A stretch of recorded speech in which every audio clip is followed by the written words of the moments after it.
million lawsuit more than a decade after she was assaulted for a man or by a man for years. The victim's attorney tells us he thinks this is the largest jury verdict ever reached under the Child Victims Act. The now 26-year-old survivor says Joseph King sexually abused her from the time she was 12 until she was 16 years old. King was 25 when it started. The verdict is made up of $30 million for past damages, $20 million for future damages, and $50 million in punitive damages. New developments tonight out of Texas, as we are now learning the man accused of shooting and killing 5 people, including a mother and her young son, is now in police custody. Police announcing they've arrested Francisco Oropesa within the last few hours. He was caught about 15 miles west of Cleveland, Texas, where the murders took place after searching for him since Friday. Bottom line is, we now have this man in custody. He was caught hiding in a closet underneath some laundry. They effectively made the arrest. He is uninjured, and he is currently being taken to my facility in Cold Springs. Police now trying to figure out whether Oropesa had help in hiding. He's now being held on $5 million bond. Meantime, the Biden administration has ordered 1,500 active duty troops to the U.S.-Mexico border in preparation for the end of Title 42 next week. That law allowed authorities to turn away certain migrants at the border. Officials say about 7,000 migrants try to cross the border every day, and they expect that number to go up now in coming weeks. The troops will be at the border for 90 days to support the Department of Homeland Security. 11:07 on this Tuesday. Time to take a look at some of the top stories tonight. Time is running out for lawmakers in Washington to strike a deal on the debt ceiling. Treasury Secretary Janet Yellen says if Congress and the White House don't strike that deal by June 1st, the U.S. could default on its debt. House Republicans passed an extension last week. A source telling ABC News today House Speaker Kevin McCarthy will meet with President Joe Biden. Democrats say they will not agree to a bill that would slash some of their priorities. Later this week, a judge in Manhattan will consider a protective order in former President Donald Trump's hush money case. The Manhattan DA's office wants to restrict Trump's access to evidence it turns over to his attorneys. The judge will consider the order in a hearing set for Thursday. Trump will not be at that hearing. TV and film production on hold for the time being. The Writers Guild of America says more than 11,000 union members are now on strike for the first time since 2007. Writers pushing for better pay and changes in how they are paid and will not return to work until a deal is reached. The Alliance of Media Companies says it offered generous pay raises for the writers. Meantime, the SCOTCH and SIRLOIN restaurant in Amherst will soon serve its last meal. Co-owner Joe Delaney telling us this afternoon the restaurant suffered major losses during the pandemic and was never able to bounce back. Costs of rent, meat too high to continue. Their final day of business is set for May 24th. Food prices and production may be shaken up around the country as the National Weather Service says we may be in for an El Nino, and that means ocean temperatures are warmer than normal, shifting weather patterns around the world. U.S. economists worry that that would intensify a prolonged drought in the central and southern plains, leading to higher crop prices. Here at home, the bad weather this spring, just one thing that's causing some big issues for farmers. They say the sporadic and heavy rains cause diseases to spread in their crops, but beyond that, recent changes in labor laws are causing problems in their workforce, with the overtime limit for H-2 workers or migrant workers with 8-month work visas now reduced to 40 hours per week. Farmers really having trouble finding and retaining help. We need the ability to bring our workers in for more than 8 months at a time because a lot of these jobs that have to be done around the farm, especially in industries like dairy, aren't seasonal. And so we really need some federal action on that. I don't care whether you're a garbage man or a teacher or a neurosurgeon or a farmer. I think every business has those intricacies from behind that people don't see. Congressman Nick Langworthy also spoke with farmers today, hoping to make their voices heard in Washington. Up next here tonight, taking on trauma through art. The call for first responders to share their art in a very special gallery. That's okay. But first, we want to share the... We're involved in the arts. We're actually going to go to break. We'll be right back. A couple people, our art teachers,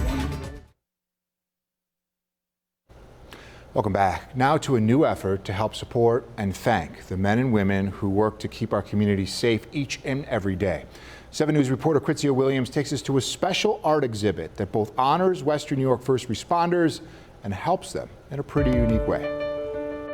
From his art studio to the Brighton Fire Hall in Tonawanda. Art was me. I was art. Bill McCullough has been a volunteer firefighter for over 30 years. And as a kid, he knew he was meant to find a place in this world, helping his community. And when I saw the garage doors go up, it was like, I don't know, it just did something to me. He says being a firefighter is in his blood, and so is being an artist. This is one of the hardest paintings I've ever done. As my grandson used to tell me, it's pretty cool that you take that pile of nothing and actually make something out of it. McCullough says there is nothing like having a paintbrush in his hand. He even has paintings all around the fire hall, like this one. When do you know that a painting is done? Painting is never done. I could go back and do that some more now. And this one. I'm just fascinated with what you can do and how things turn out if you put your mind to it. Soon, first responders, frontline workers, and essential employees will have an opportunity to showcase their art pieces that look just like this one. We're hoping to get between 20 and 30 artists submitting about 40 or 50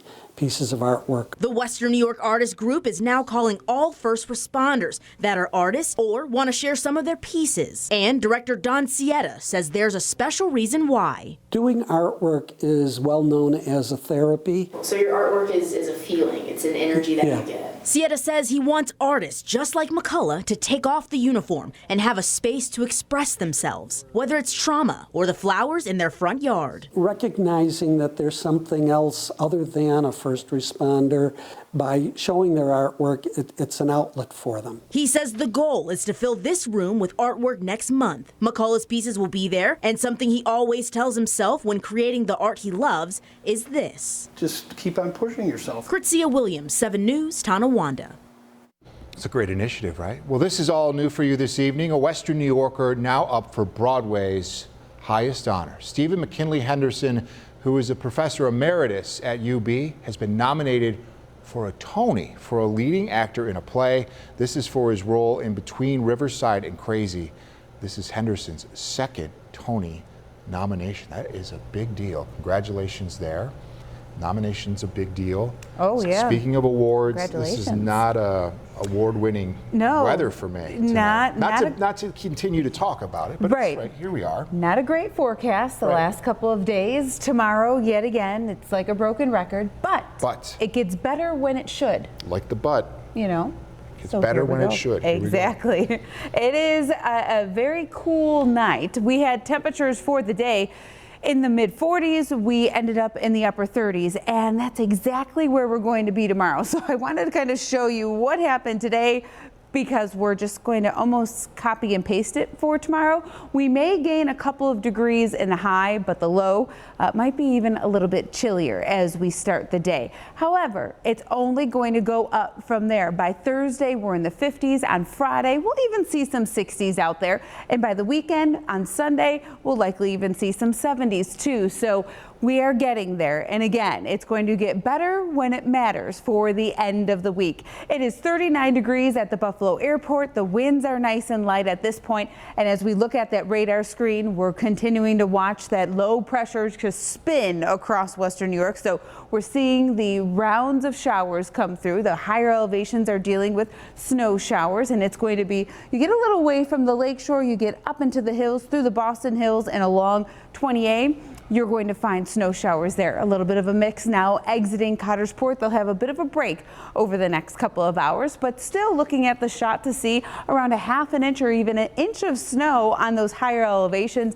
On the grassy surfaces, not so much on many of your walkways or roads down there. However, we are going to see those wet snow showers continue in the night as temps drop into the mid-30s, closer to Buffalo. The southern tier will be even in the 20s. The hourly forecast for the day tomorrow, though, again, we may see temperatures bump a little bit higher than where they were today, but not by much, and we are going to deal with rain throughout the day. So your Wednesday forecast for any outdoor school functions, if you're the parents, you're going to be dressing in the rain and in winter gear, kids that are on the field, one more day. Things are going to get a little bit better after this. As we look at that hourly forecast, the spin continuing to happen into our Wednesday morning. By noon, only a few leftover flakes into northern Pennsylvania, and then it's all rain shower activity from there on out. But it's also going to be much drier on Thursday. Temperatures not improving a ton, but we are going to end up in the 50s, and both not only temperatures, but the skies are going to be improving quite a bit into the end of the week. And by the weekend, again, when it matters, we're right near 70 degrees with sunshine. This is a common sense and simple step for the state to take to make sure we aren't locking New Yorkers into continued reliance upon fossil fuels.